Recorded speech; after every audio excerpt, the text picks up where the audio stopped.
Narito ang 5 bagay o ebidensya na itinuturing na nagpapatunay sa pagpapako kay Jesus, ayon sa mga tradisyon, relihiyon at arkeolohiya.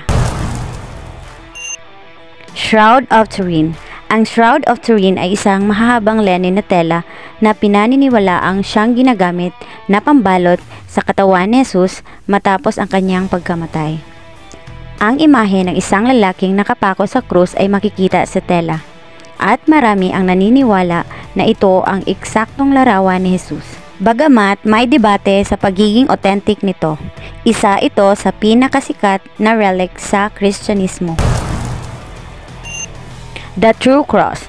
Maraming bahagi ng True Cross o ang krus kung saan pinaniniwalaang ipinako si Jesus ang natagpuan at itinuturing na sagrado ng mga Kristiyano.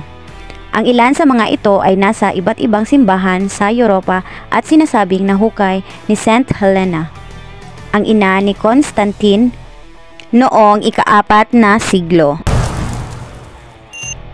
The Crucifixion Nails. May mga natagpuan na pako na sinasabing ginagamit sa pagpapako kay Jesus o mga katulad na pako mula sa panahon ng mga Romano. Isa sa pinakasikat ay ang 2 pako na natagpuan sa isang 1st century Jewish burial cave sa Jerusalem noong 1990s. Bagamat may mga pagdududa, itinuturing ito ng ilan bilang posibleng mga pako mula sa krus ni Jesus.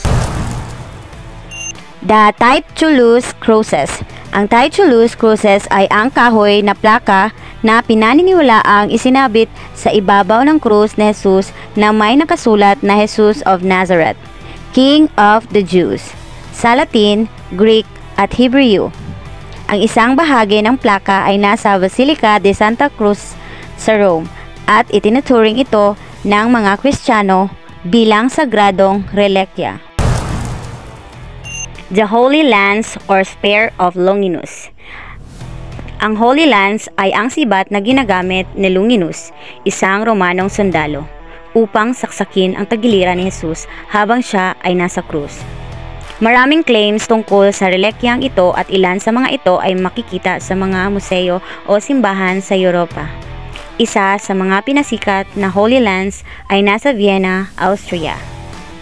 Bagamat ang mga ebidensyang ito ay bahagi ng tradisyong Kristiyano at mga relic ng pananampalataya, patuloy pa rin ang mga diskusyon tungkol sa kanilang pagiging tunay sa mga eksperto sa kasaysayan at arkeolohiya. Please like and share. Thank you.